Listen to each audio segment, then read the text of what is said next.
49 అంటే సంతానం, 49 అంటే సంతోషం. 49 ఆంధ్రప్రదేశ్ తెలంగాణ. ఇది బ్రేకింగ్ అనుకోవచ్చు, ఎందుకంటే మనందరికీ తెలుసు బీఆర్ఎస్ కి సంబంధించిన నేత అండ్ మాజీ హోంమంత్రి మహమూద్ అలీ తీవ్ర అస్వస్థతకు గురయ్యారు. ఆయన ఈ రోజు తెలంగాణ భవన్లో జరిగిన గణతంత్ర దినోత్సవ వేడుకల్లో పాల్గొన్నారు. సో చాలా మంది లీడర్స్ ని కూడా మనం గమనించవచ్చు ఫ్రేమ్ లో.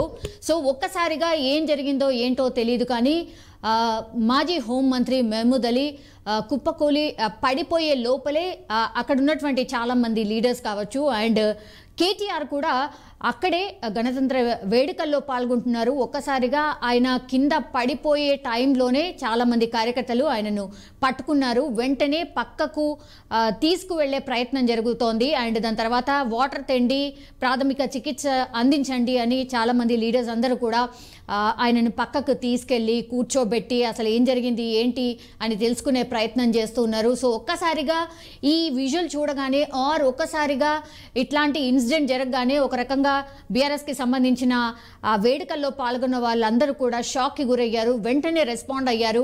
మహమూద్ అలీని పక్కకు తీసుకువెళ్లే టైంలో కూడా ఎక్కడ కూడా చలనం లేదు. ఆయనను అందరూ పట్టుకొని డ్రాగ్ ఆన్ చేస్తూ పక్కకు తీసుకువెళ్తున్న విజువల్ స్పష్టంగా కనిపిస్తోంది.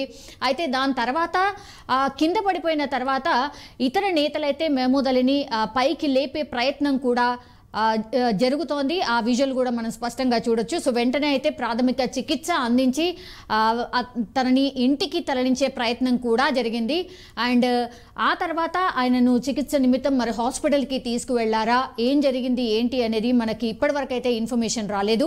కానీ ఒక్కసారిగా ఈ ఇన్సిడెంట్ చూసిన తర్వాత మహమూద్ అలీ మరి ఆల్ ఆఫ్ సడన్ ఎందుకు ఇట్లా సడన్గా పడిపోయారు ఆర్ స్పృహ తప్పి పడిపోయారు అనేది కూడా ఇంకా ఆయన చికిత్స తీసుకున్న తర్వాత మరి వాళ్ళ ఫ్యామిలీ మెంబర్స్ ఆర్ బీఆర్ఎస్ పార్టీకి సంబంధించిన నాయకులు ఏమైనా రెస్పాండ్ అయ్యి చెప్తే కానీ మనకు కూడా తెలియనటువంటి సిచ్యువేషన్. కానీ ఒక్కసారిగా ఈ ఇన్సిడెంట్ జరగగానే ఒక రకంగా షాక్లో ఉండిపోయారు తెలంగాణ భవన్లో అండ్ అన్ని పార్టీ ఆఫీసెస్లో. మనకు తెలుసు ఇవాళ జెండా వందనం కార్యక్రమం జరిగింది గణతంత్ర దినోత్సవం సందర్భంగా అన్ని పార్టీ ఆఫీసెస్లో అండ్ ఈరోజు ప్రభుత్వం తరఫున పరేడ్ గ్రౌండ్స్లో కూడా గణతంత్ర దినోత్సవ వేడుకలు ఘనంగా జరిగాయి. సో తెలంగాణ భవన్లో ఈరోజు మాజీ హోంమంత్రి మహమూద్ అలీ ఒక్కసారి స్పృహ తప్పి అస్వస్థతకు గురయ్యారు. ఆ విజువల్ బయటకు వచ్చిన తర్వాత అందరూ కూడా ఒక రకంగా షాక్లో ఉండిపోయారు. ఆయనకు వెంటనే పక్కన తీసుకెళ్ళి కూర్చోపెట్టి ఏం జరిగింది ఏంటి రిలాక్స్ అవ్వండి అంటూ కొద్దిసేపు ఒక 10-15 నిమిషాల పాటు ఒక టెన్షన్ వాతావరణం అయితే అక్కడ కనిపించింది. ఆ తర్వాత మాత్రం ఆయనని వెంటనే హుటాహుటిన అయితే ఆయనని ఇంటికి అయితే తరలించారు ఫ్యామిలీ మెంబర్స్. మరి ఆ తర్వాత చికిత్స నిమిత్తం హాస్పిటల్కి ఏమైనా తీసుకెళ్లారా లేదా ఏంటి అనే ఇన్ఫర్మేషన్ అయితే మనకు కాసేపట్లో తెలిసే అవకాశం అయితే కనిపిస్తోంది. బట్ ఈ ఇన్సిడెంట్ ఒక షాకింగ్ ఇన్సిడెంట్ అనుకోవచ్చు.